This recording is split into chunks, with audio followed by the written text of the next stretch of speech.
Friends, welcome to our channel Gyan Gali. आज के इस वीडियो में हम देखने वाले हैं सामान्य अध्ययन के 30 प्रश्न को। ठीक है, और ये सेट आप जो देखोगे ना एकदम एग्ज़ाम के पैटर्न पर है और एकदम क्वेश्चन बनाते हुए आपको यही चीज़ें लगेंगी कि जैसे एग्ज़ाम में जो क्वेश्चन आते हैं बस वही है। ठीक है, जैसे अगर आपसे राजधानी इसमें जो हर सेक्शन जो सामान्य अध्ययन में आने वाले हैं, जैसे कंट्री, कैपिटल एंड करेंसी, तो इनसे भी क्वेश्चन है। पंचवर्षीय योजना तो उससे भी है, सामुदायिक विकास उससे भी है। ठीक है, और कौन सा सेक्शन आता है। ठीक है, जितने भी अगर जो सेक्शन हैं वो सारे मतलब यहाँ कवर किए गए हैं। तो अगर जो प्रैक्टिस सेट यहाँ से अगर वो आप करते हो, ठीक है, तो आप खुद को जांच पाओगे कि अगर 30 में से आपके कितने मार्क्स आ रहे हैं। ठीक है, आप देखना 30 में से आपके कितने आ पा रहे हैं एकदम एग्ज़ाम के पैटर्न। ठीक है, जितनी भी चीज़ें योजना वो सारे कवर किए गए हैं। ठीक है, चलिए तो वीडियो को स्टार्ट करते हैं। आप खुद देखो कि क्या क्या यहाँ चीज़ें हैं। क्या आप पढ़ रहे हो तो आपको खुद, अगर आपको सिलेबस पता है तो आप देखोगे कि सेम पैटर्न पे ये चीज़ें हैं। ठीक है, देखिए पहला क्वेश्चन है कि श्रीलंका की आधिकारिक राजधानी का नाम क्या है। श्रीलंका जो है उसकी आधिकारिक राजधानी जो है तो उसका नाम क्या है। तो क्या कोलंबो है, श्री जयवर्धनेपुरे कोट्टे है, सिलोन है या कैंडी है। ठीक है, तो इसका आंसर क्या है। तो इसका आंसर जो है वो है ऑप्शन नंबर बी, यानी कि श्री जयवर्धनेपुरे कोट्टे। कुछ चीज़ें जो आपको ध्यान में रखनी है वो ये चीज़ें कि कोलंबो। ठीक है, देखिए एक तो क्वेश्चन ऐसे बन रहा है तो ये याद रख लो। सेकंड थिंग, और ऐसे भी क्वेश्चन बनाए जा सकते हैं कि कोलंबो को श्रीलंका की क्या बोलोगे। देखो ये तो हो गई जो श्री जयवर्धनेपुरे कोट्टे है वो आधिकारिक राजधानी है, लेकिन कोलंबो जो है, ठीक है, तो उसे हम क्या बोलेंगे कि ये कार्यकारी एवं जो न्यायिकी मतलब न्यायिक राजधानी, ठीक है, होती है वो कोलंबो, यानी श्रीलंका की कार्यकारी और जो न्यायिक राजधानी है वो कोलंबो है, लेकिन आधिकारिक राजधानी का दर्जा किसे प्राप्त है, तो श्री जयवर्धनेपुरे कोट्टे का। ठीक है, अब एक चीज़ और आता है कि एग्ज़ाम में अगर आपसे पूछ लिया जाए कि श्रीलंका की राजधानी क्या है, सिर्फ ये पूछा जाए, ना कि आधिकारिक राजधानी या कार्यकारी या न्यायिक राजधानी, ऐसा कुछ न लिखा हुआ हो, सिर्फ ये लिखा हुआ हो कि श्रीलंका की राजधानी क्या है, ऑप्शन में कोलंबो भी हो और श्री जयवर्धनेपुरे कोट्टे भी हो। ठीक है, तो आप मारना ऑप्शन नंबर बी, यानी कि श्री जयवर्धनेपुरे कोट्टे। ठीक है, ये नहीं मारिएगा, लेकिन वहीं पूछा गया कि आधिकारिक राजधानी क्या है, तो आधिकारिक राजधानी मारिएगा श्री जयवर्धनेपुरे कोट्टे। और अगर कोलंबो के बारे में दिया है कि कोलंबो जैसे पूछा जाएगा, क्वेश्चन में ऐसे बनेगा कि कार्यकारी एवं न्यायिक राजधानी क्या है, तो आप लोग कोलंबो को मारिएगा। ठीक है, तो ऐसे दो चीज़ें आप लोग आई होप समझ गए हो। एक क्वेश्चन से आपके 3 टाइप के मैंने बता दिए कि क्वेश्चन क्या क्या बनेगा। राजधानी पहला क्या है, तो श्री जयवर्धनेपुरे। एक चीज़ और याद रखिए, इसकी मुद्रा क्या है। ठीक है, तो श्रीलंका की मुद्रा क्या है, तो इसकी मुद्रा रुपया है, लेकिन अब क्या हो गया, ये श्रीलंकाई रुपया होता है। ठीक है, तो याद रखिएगा, रुपया भी रहे श्रीलंकाई रुपया भी रहे तो श्रीलंकाई रुपया मारिएगा। नेक्स्ट क्वेश्चन है कि भूटान की राष्ट्रीय भाषा कौन सी है। देखिए एक क्वेश्चन राजधानी से बनी, आपका सिलेबस में एक क्वेश्चन राजधानी से रिलेटेड दिया है, एक भाषा से भी रिलेटेड दिया है, तो 2 नंबर ऐसे ही आपके पक्के बन जाते हैं। यानी कि सारे देश की राजधानियाँ आप याद कर लो, मुद्रा याद कर लो, तो 2 नंबर प्लस भाषा याद करोगे तो 1 नंबर और बन जाते हैं, यानी 3 नंबर आपके फिक्स है। तो पहला क्वेश्चन हम देखा। दूसरा है कि भूटान की राष्ट्रीय भाषा कौन सी है, ये आपसे पूछा गया। तो ऑप्शन क्या है, जोंगखा है, खेंखा है, तशांगलखा है। ठीक है, ठीक है, क्या है, तशांगलखा। ठीक है, एंड नेक्स्ट क्या है, लहोत्समखा। ठीक है, क्या है, क्या पढ़ोगे इसे, लहोत्समखा। ठीक है, ये 4 ऑप्शन आपके बनते हैं। ठीक है, तो इसका राइट आंसर जो है आपको वो बताना है। ठीक है, कि इसका राइट आंसर क्या हो जाएगा, तो राइट आंसर जो हो जाएगा ऑप्शन नंबर ए यानी जोंगखा। ठीक है, क्या है, जोंगखा इसकी क्या है, राष्ट्रभाषा। अब इससे क्वेश्चन एक और बन सकता है कि भूटान की राजधानी क्या है, तो भूटान की राजधानी आपको पता होना चाहिए क्या है, थिम्फू। ठीक है, क्या है ये, थिम्फू। ठीक है, और अगर मुद्रा पूछा जाए कि इसकी मुद्रा क्या है, तो वो पता होना चाहिए क्या है, नगुल ट्रम। ठीक है, क्या है, नगुल ट्रम। ओके, तो यहाँ से भी 3 प्रश्न आपके बन गए।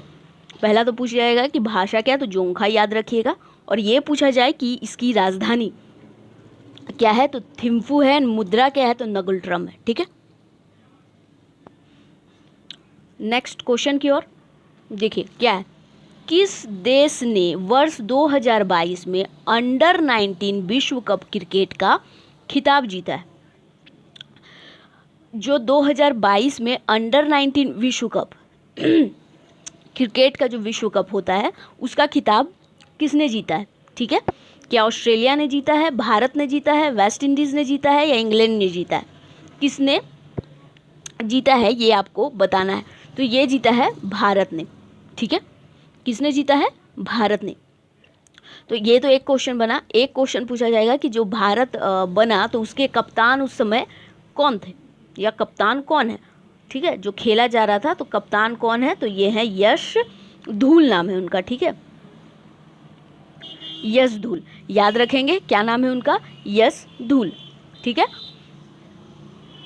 और क्या क्वेश्चन इससे बन सकते हैं, तो हाँ ये बन सकता है कि ये कहाँ खेला गया था, उस स्टेडियम का नाम आपसे पूछा जा सकता है, या किस जगह में हुआ था, तो वो याद रखिएगा कहाँ हुआ था, तो एंटीगुआ, क्या नाम है, ठीक है, एंटीगुआ के सर विलियम रिचर्ड स्टेडियम। ठीक है, क्या नाम है उसका, सर विलियम। ठीक है, सर विलियम न है ये, और रिचर्ड है स्टेडियम। ठीक है, तो इससे क्या क्या क्वेश्चन बनता है, सबसे पहला जो 2022 में अंडर 19 विश्व क्रिकेट कप खेला गया। ठीक है, तो वो उस विश्व वो कप किसने जीता, फाइनल किसने जीता, तो हमारे भारत देश ने जीता। उसके कप्तान कौन थे, या किसकी अगुवाई में जीता गया, तो यश धूल नाम के जो है उनकी अगुवाई में। कहाँ खेला गया, तो एंटीगुआन में, और सॉरी, तो स्टेडियम का क्या नाम है। ठीक है,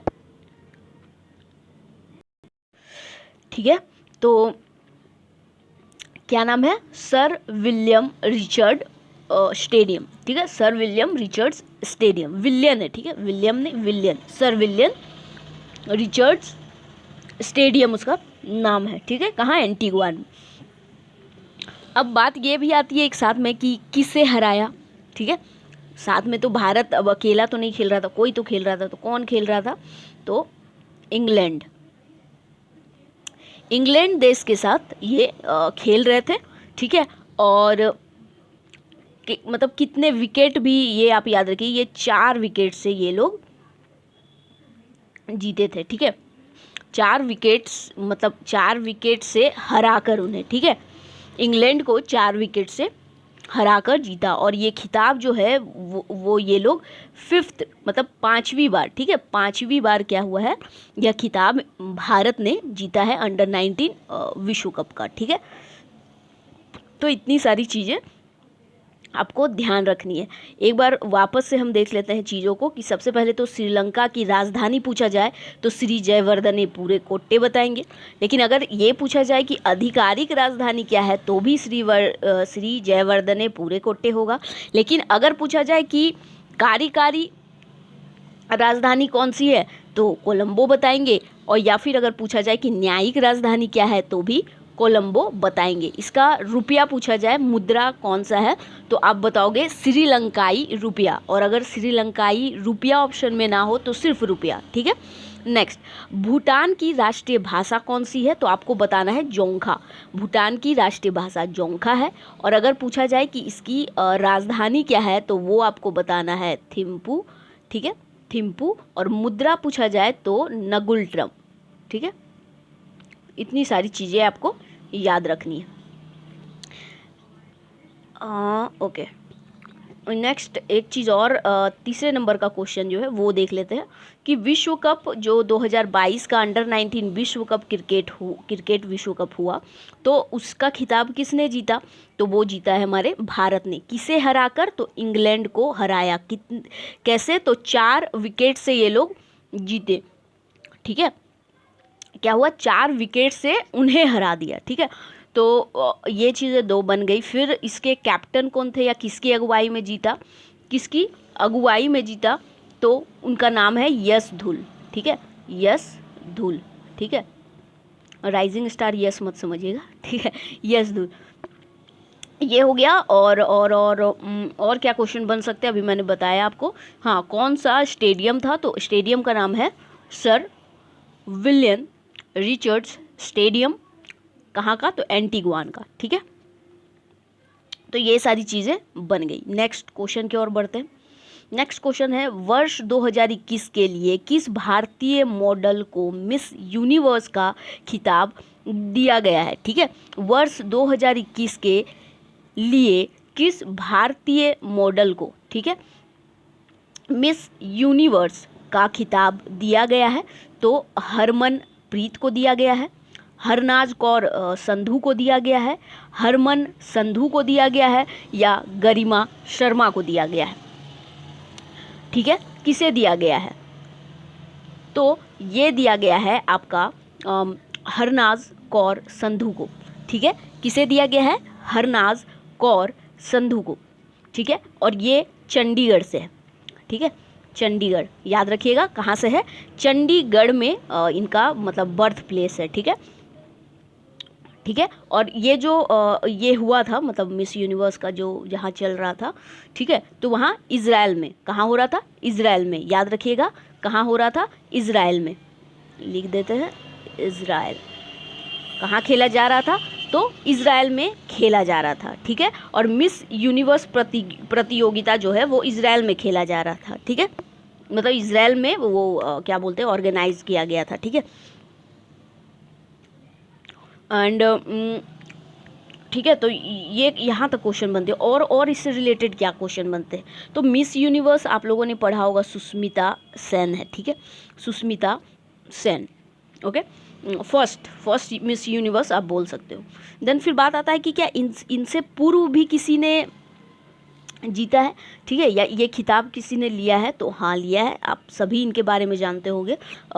उनका नाम है, एक मिनट, उनका नाम बता दूं, उनका नाम है लारा दत्ता।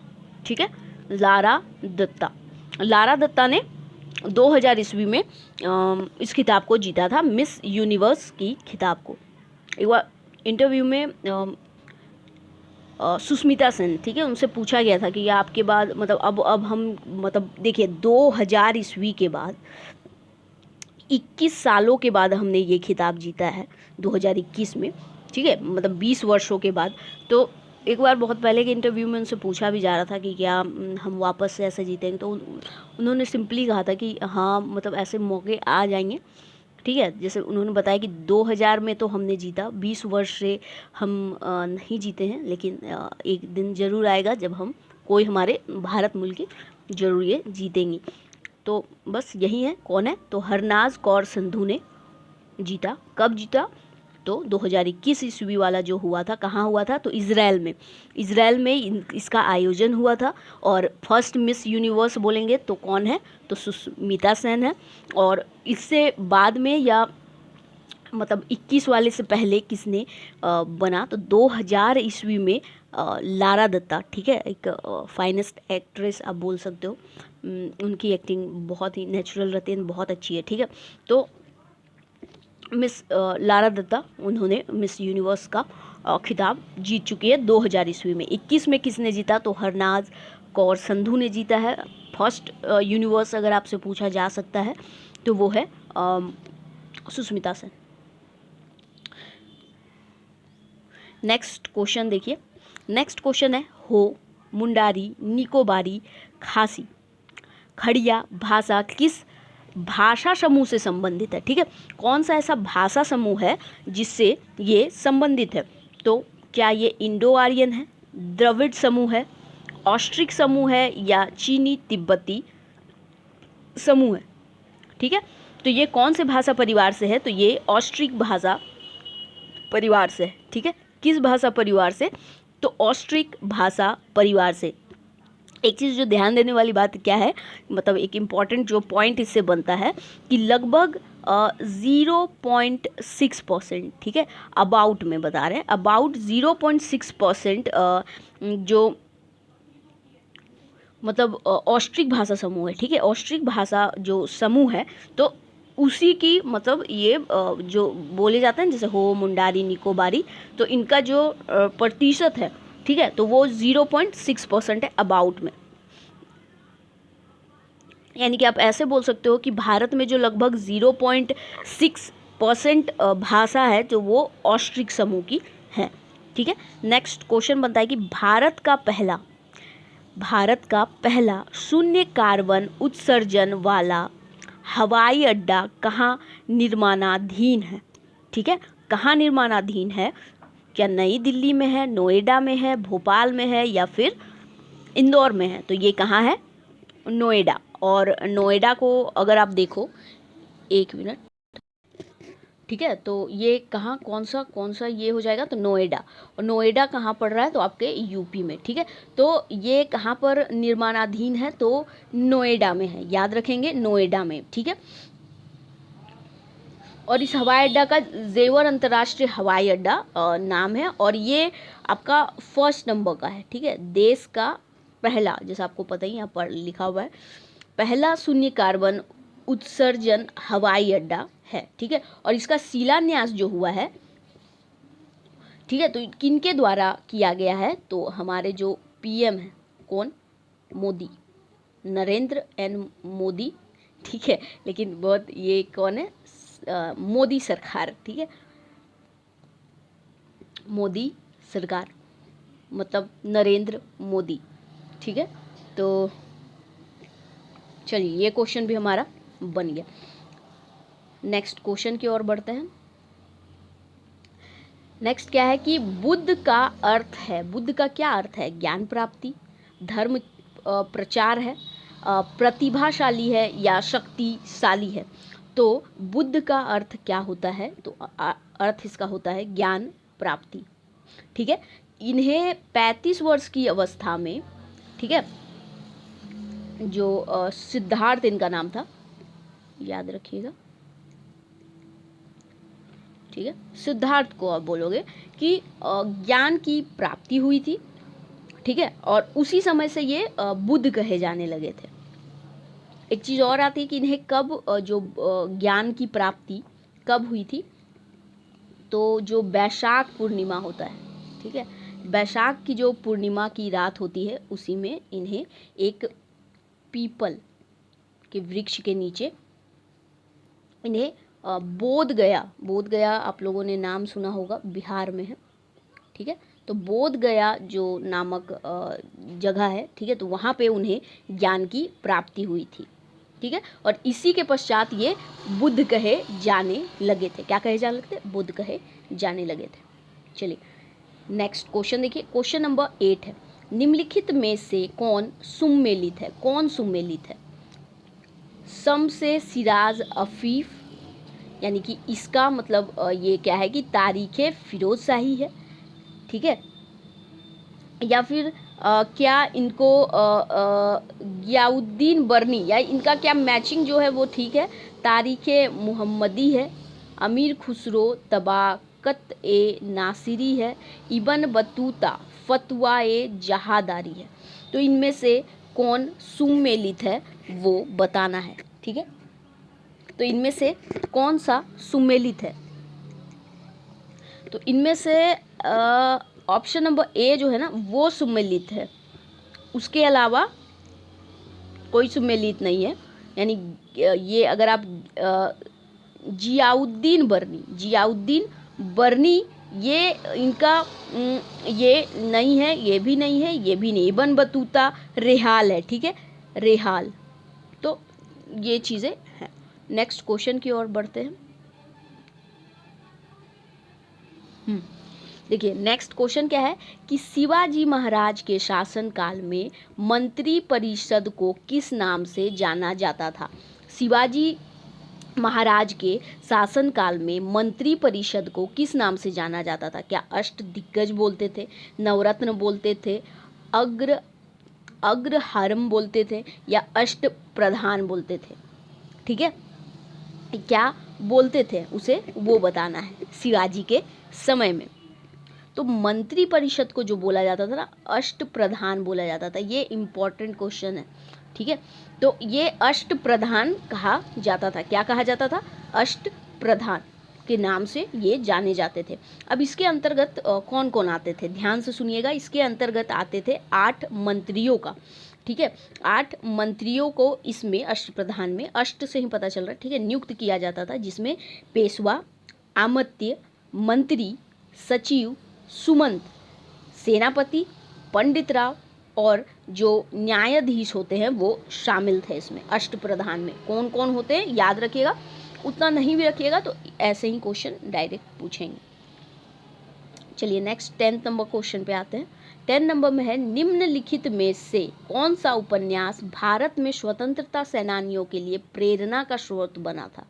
क्या वो परीक्षा गुरु है, ठीक है, या फिर आनंद मठ है, रंगभूमि है, या पद्मराग है? ठीक है, क्या है वो?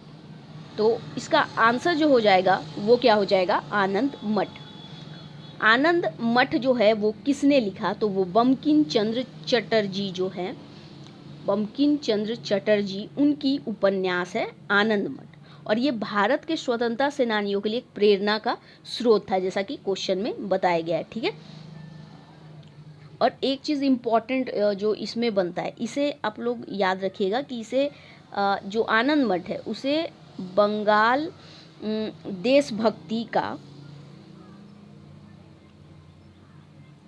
देशभक्ति का बाइबल बोलते हैं, ठीक है।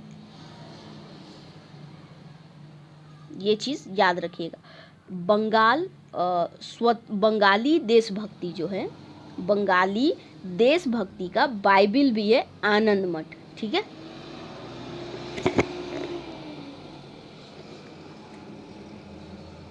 चलिए तो नेक्स्ट क्वेश्चन की ओर बढ़ते हैं। एक बार चलिए रिवीजन कर लेते हैं ताकि आपको साथ ही साथ याद भी होता चला जाए, ऐसे कंटिन्यू याद हो, दोबारा वीडियो देखने की ज़रूरत ना पड़े। क्या है कि बंगाल की आधिकारिक राजधानी का नाम क्या है? तो श्री जयवर्धने पूरे कोट्टे है। अब आप बोलोगे कि अगर सिर्फ श्रीलंका की राजधानी क्या है, तो श्रीलंका की राजधानी भी श्री जयवर्धने पूरे कोट्टे है। अब श्रीलंका की आधिकारिक राजधानी भी यही है, ठीक है, लेकिन न्यायिक राजधानी क्या है? तो कोलंबो है। कार्यकारी राजधानी क्या है? तो कोलंबो है। इसकी रुपया क्या है? तो श्रीलंकाई रुपया है। भूटान की राष्ट्रीय भाषा क्या है? तो जोंगखा है, ठीक है। इसकी जो मुद्रा है वो नगुल्ट्रम है, और जो राजधानी है तो भूटान थिम्पू है, ठीक है। नेक्स्ट, किस देश ने वर्ष 2000 में, ठीक है, अंडर 19 विश्व कप क्रिकेट का वो जीता है? तो वो भारत जीता है। किसे हराकर जीता है? तो इंग्लैंड को हराकर जीता है। कप्तान कौन थे? तो कप्तान थे हमारे यश धुल, ठीक है। कौन है? यश धुल। और इनसे क्या बनता है कि एक एंटीगुआन में हुआ था, सर विलियम रिचर्ड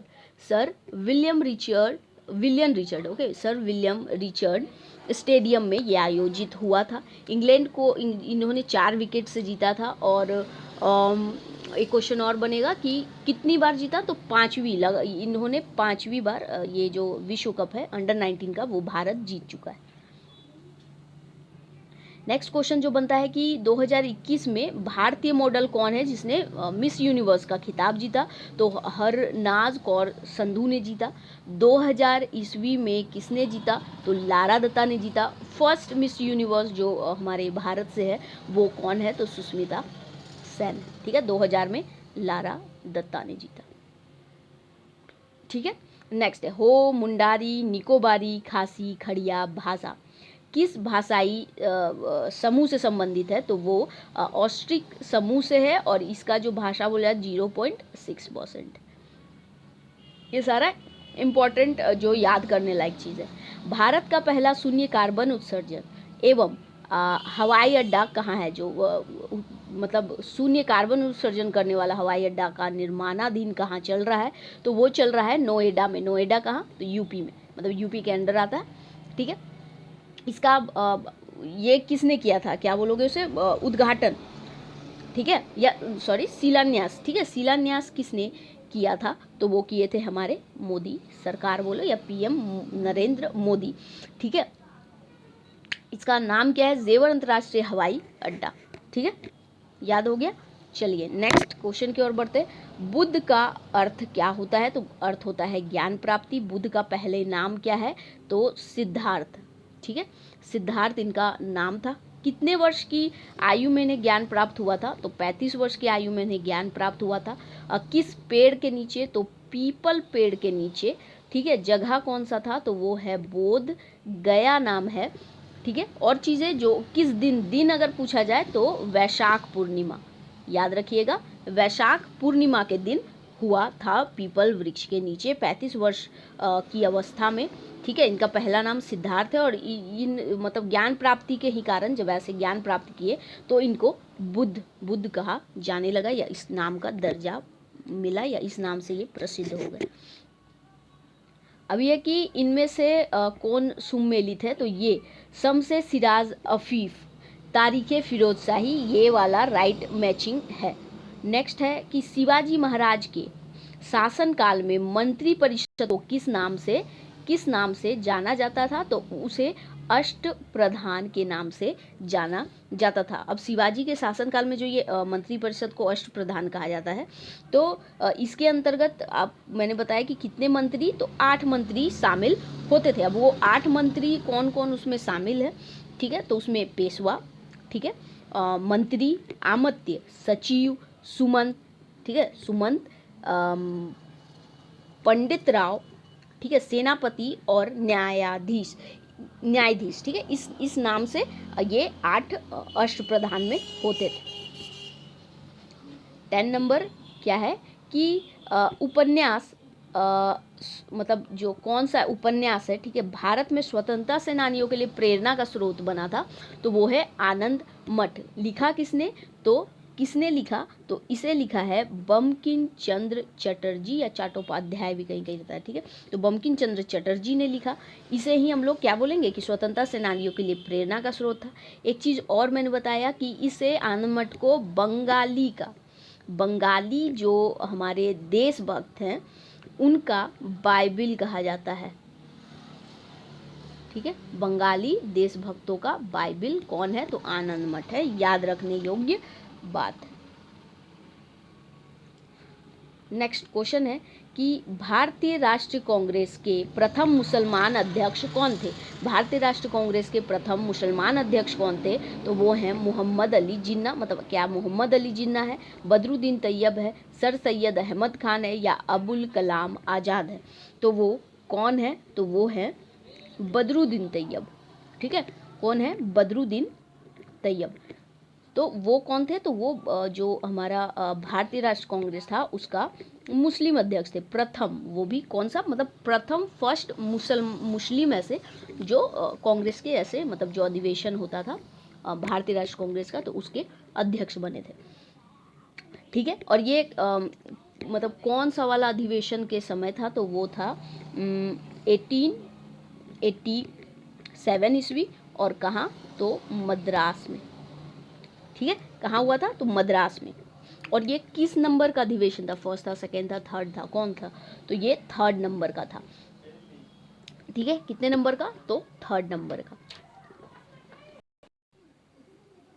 नेक्स्ट देखिए, नेक्स्ट क्वेश्चन क्या है कि सागा दावा प्रसिद्ध बौद्ध त्यौहार, ठीक है, त्योहारों में से एक है। सागा दावा जो है वो बौद्ध त्योहारों में से एक है। तो ये निम्नलिखित में से किस राज्य में मनाया जाता है? क्या सिक्किम मनाया जाता है, ओडिशा में, झारखंड में, या फिर केरला में? कहाँ मनाया जाता है? तो पहला एक ऑप्शन जो है वो कट हो जाएगा कि झारखंड में तो नहीं मनाया जाता, ठीक है। अब आपको बताना है कि इनमें से कौन से राज्य में मनाया जाता है। तो आपको पता होना चाहिए कि ये सिक्किम में मनाया जाता है, ठीक है। जो सागा दावा जो है वो सिक्किम में मनाया जाता है, और इसे हम क्या बोलते हैं कि एक क्या बोलोगे, ठीक है। तो सिक्किम मनाया जाता है, और इसे क्या होता है कि ये ट्रिपल क्या बोलते हैं उसे, ट्रिपल धान्य महोत्सव के रूप में मनाया जाता है, ठीक है। अभी एक नेक्स्ट क्वेश्चन देखिए क्या है कि भारत की मुख्य भूमि का अक्षांश से जो मतलब कौन से अक्षांश के बीच में फैला हुआ है वो बताना है, कौन सा अक्षांश में, ठीक है। यहाँ ऑप्शन आप लोग देख लीजिए कौन सा है, और वो बताना है कि कौन सा अक्षांशीय है इसका, ठीक है। तो राइट आंसर इसका जो है ऑप्शन नंबर ए है, ठीक है। यानी कि इतना 8 डिग्री, ठीक है। तो ये इसका आंसर है, ठीक है, 30 नंबर का। अगर देशांतरीय अगर बोला जाए, ठीक है, तो वो कितना हो जाएगा 68 इतना से लेकर आपका ये पूर्वी में मानोगे, ठीक है, पूर्वी से लेकर के ये पूर्वी में, ये देशांतरीय है, ठीक है, और ये अक्षांशीय ये वाला, ठीक है। चलो आगे की ओर बढ़ते हैं। देखिए नेक्स्ट क्वेश्चन है क्वेश्चन नंबर 14। क्या है कि झीलों के अध्ययन को कहते हैं, झीलों के अध्ययन को क्या बोलोगे? निम्नोलॉजी बोलोगे, पोटोमोलॉजी बोलोगे, टोपोलॉजी बोलोगे, या हाइड्रोलॉजी बोलोगे, ठीक है। तो झीलों के अध्ययन को हम लोग बोलेंगे निम्नोलॉजी। क्या बोलेंगे? निम्नोलॉजी। नेक्स्ट है, निम्न में से किस नदी का स्रोत भारत से बाहर है? निम्न में से किस नदी का स्रोत बाहर से मतलब भारत से बाहर है? ब्रह्मपुत्र है, व्यास है, रावी है, या झेलम है? वो कौन सा है? तो आपको पता होना चाहिए कि वो ब्रह्मपुत्र है, ठीक है। और ये कहाँ निकलती है ये भी पता होना चाहिए। तो ये तिब्बत में चेमांग यूंग डूंग जो हिमानी है उसी के पास निकलती है, ठीक है। क्या नाम है उसका? चेमांग यूंग डूंग, ठीक है। चलिए, तो और जबकि बाकी ये जो है वो भारत में ही उसका उद्गम जो है स्रोत भारत में ही स्थित है, ठीक है। Next question number 16। झूम कृषि अभी कहाँ प्रचलित है? तो क्या ये मिजोरम, नागालैंड, मणिपुर, या उपयुक्त सभी? तो क्या होगा? इन सभी जो राज्य हैं वहाँ झूम का कृषि जो है, झूम कृषि जिसे बोलते हैं, तो वो प्रचलित है। और झूम कृषि का अर्थ क्या होता है? वो क्या होता है कि एक स्थान से दूसरे स्थान तक वो लोग मतलब स्थानांतरण, मतलब क्या बोलोगे उसे, ट्रांसफ़र करते रहते हैं, ठीक है। उसे इसे मतलब झूम खेती को आप बोल सकते हो एक ट्रांसफर खेती, या फिर क्या बोलोगे, क्या बोल सकते हो इसे, स्थानांतरी खेती बोल सकते हो, ठीक है। क्या बोलोगे? स्थानांतरी कृषि। मतलब एक जगह रहते हैं जब तक, जैसे इस एरिया में है तो यहाँ रहेंगे, यहाँ के पेड़ पौधों को काटेंगे और काट करके यहाँ खेती करेंगे, ठीक है। और यहाँ पे जब वो भूमि वो फसल उगाने लायक नहीं रहेगी तो फिर दूसरे जगह पे जाएंगे, फिर वहाँ पर रहेंगे, वहाँ की ज़मीनों में खेती करेंगे, इसी टाइप से, और ऐसे ही उनका चलता है, ठीक है। तो मैंने भी जैसे बताया कि ये पेड़ को, वनस्पति, ये सबको काट करके वहाँ साफ करके ऐसे वो खेती करते हैं, ठीक है। और ये चीज़ याद रखिएगा कि ये भारत का जो ये वाला पार्ट है, मतलब कौन सा पार्ट आप बोलोगे? पूर्वी पार्ट, ठीक है। इधर वाला जहाँ पे आपको जैसे मिज़ोरम, नागालैंड, ये सारा जो एरिया है, पूर्वोत्तर का जो भाग पड़ता है, ठीक है। तो ये जो भारत के जो पहाड़ है, ठीक है, पहाड़ों पर आदिम जनजाति जो है वो ये कृषि करती है, ठीक है। झूम खेती यानी एक तरह से स्थानांतरी कृषि आप उसे बोल सकते हो। और यहाँ पे स्थान मतलब इसका मतलब क्या होता है, क्या करते हैं झूम खेती में, तो पेड़ पौधे काटते हैं, वहाँ कृषि करते हैं, जब वो वहाँ उगाने लायक नहीं रहती तो दूसरी जगह पे चले जाते हैं। तो झूम झूम ऐसे झूमने से आप याद रख सकते हो, झूमना तो क्या घूमना इधर से उधर, तो याद रख सकते हैं ऐसे। नेक्स्ट है, विश्व में सबसे बड़े यूरेनियम भंडार में से एक माना जाने वाला एक क्या है कि ठीक है, क्या है कि विश्व में सबसे बड़े यूरेनियम भंडार में से एक माना जाने वाला तुम्मलपल्ले, क्या है, तुम्मलपल्ले निम्नलिखित में से किस राज्य में स्थित है? क्या वो तेलंगाना में है, कर्नाटका, तमिलनाडु या आंध्र प्रदेश? ठीक है, जो तुम्मलपल्ले है वो कहाँ है? आंध्र प्रदेश में, याद रखेंगे कहाँ है? आंध्र प्रदेश में। नेक्स्ट है, क्योटो प्रोटोकॉल किस वर्ष में प्रभावी हुआ था? और जो क्योटो प्रोटोकॉल है वो कब प्रभावी हुआ था? तो क्या 2005 में, 1997 में, 2000 में या 2002 में या फिर 2005? कब हुआ था? तो ये हुआ था 2005 में। ठीक है, एक चीज़ ये सुन लीजिए, ठीक है, यहाँ लिखना पॉसिबल नहीं, तो ये एक UNFCC एक मतलब क्या बोलोगे इसे, United nation framework on climate change. ठीक है, क्या है ये? यानी कि United N for nation, F for framework on क्या बोलोगे, climate, C for climate and C for change.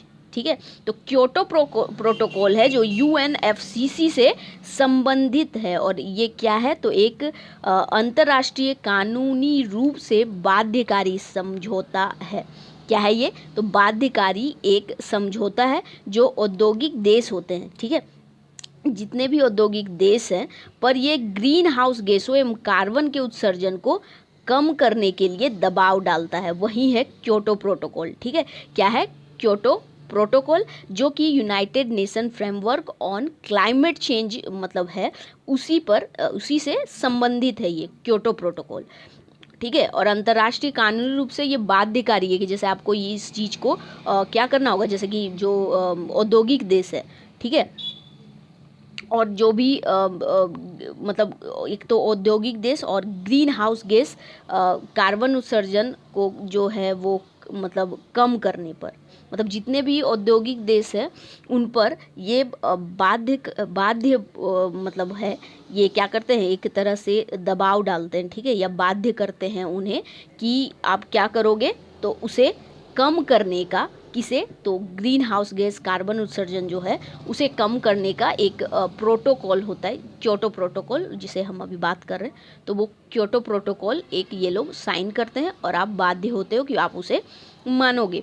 ठीक है, और ये प्रोटोकॉल जैसे मैंने बताया कि 2005 में ये प्रभावी हुआ था। ठीक है, 2005 में ये प्रभावी हुआ था, लेकिन ये क्या हुआ था, मतलब एक ये डेट ऐसे इम्पोर्टेंट नहीं है, चलो कोई नहीं, इसे उतना बताने लायक नहीं है, हटाइए।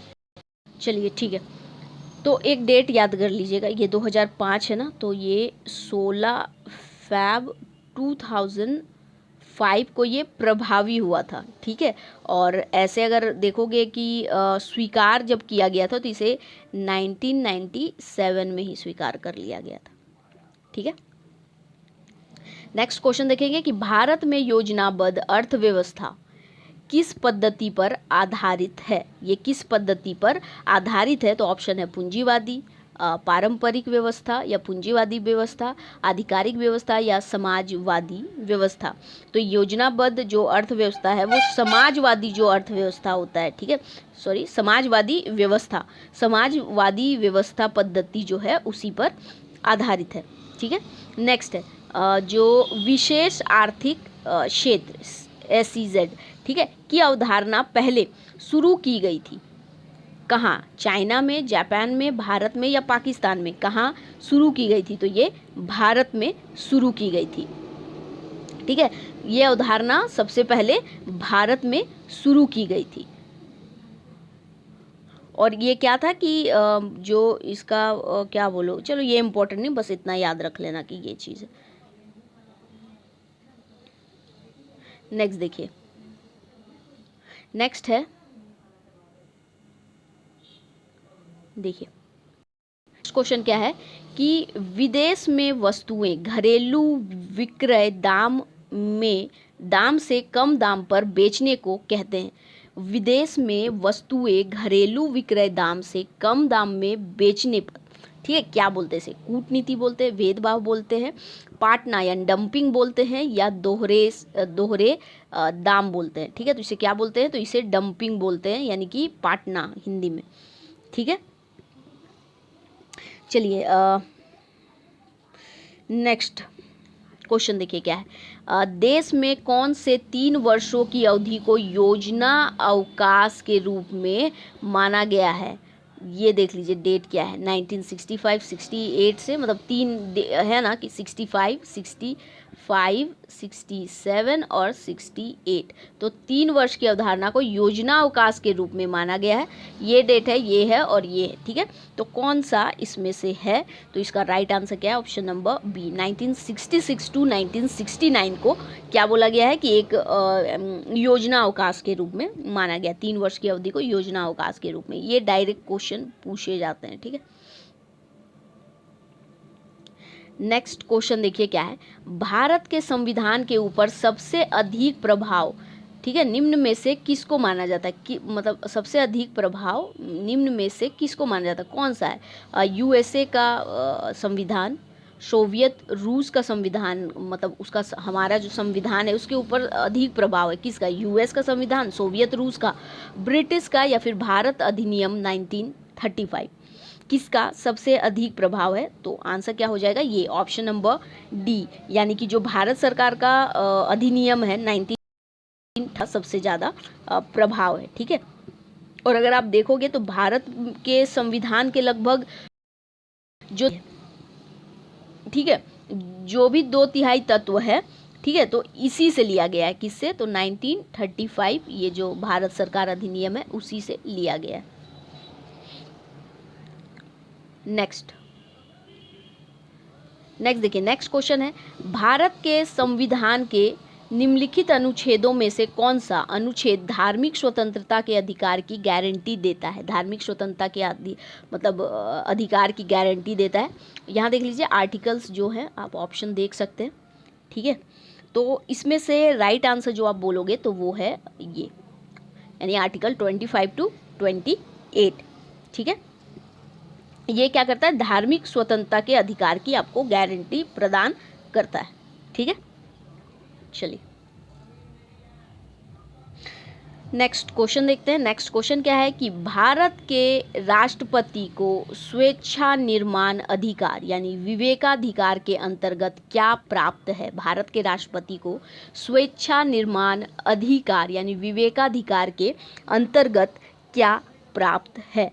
उन्हें क्या प्राप्त है? तो क्या उन्हें वित्तीय आपातकाल घोषित करना ये अधिकार है, या किसी राज्य के राष्ट्रपति शासन लागू करना है, या किसी राज्य के राष्ट्रपति शासन, ठीक है, प्रधानमंत्री की नियुक्ति, मुख्य चुनाव आयुक्त की नियुक्ति।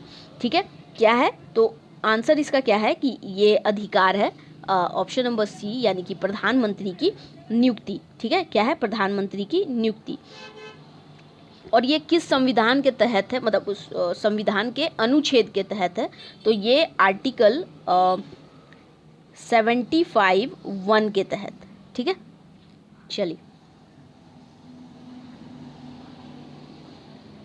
नेक्स्ट क्वेश्चन है, भारतीय संविधान के किस संशोधन अधिनियम द्वारा पंचायती राज व्यवस्था को संवैधानिक दर्जा दिया गया है? ठीक है, भारतीय संविधान के किस संशोधन अधिनियम द्वारा पंचायती राज व्यवस्था को संवैधानिक दर्जा दिया गया है? तो ऑप्शन आप देख रहे हैं, तो वो क्या हो जाएगा? तो 73वें संविधान संशोधन, मतलब 73वें संविधान जो है, ठीक है, ठीक है, 73वां संविधान संशोधन अधिनियम जो है उससे पंचायती राज व्यवस्था को संवैधानिक दर्जा प्राप्त हुआ है। मैंने बताया था कि पंचायती राज वाला जो है वहाँ से क्वेश्चन बनते हैं, तो वहीं से क्वेश्चन लिया गया है। ठीक है, चलिए आगे बढ़ते हैं। नेक्स्ट क्वेश्चन देखिए, क्वेश्चन नंबर 27, फियरलेस गवर्नेंस, ठीक है, फियरलेस गवर्नेंस नामक पुस्तक के लेखक कौन है? ऑप्शन आप लोग देख रहे होंगे। तो इसके जो लेखक हैं, ठीक है, वो कौन है? तो वो है किरण बेदी। आप लोग पता होगा, फर्स्ट लेडी आईपीएस, ठीक है।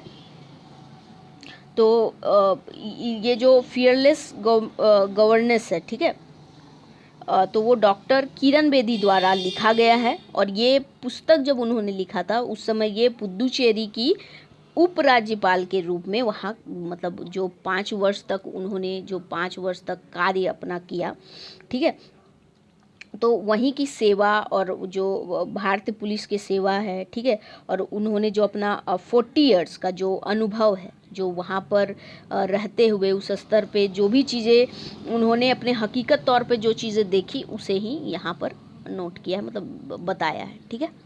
तो याद रखिएगा, फियरलेस गवर्नेंस किसका है? तो आईएएस मतलब किरण बेदी, ठीक है।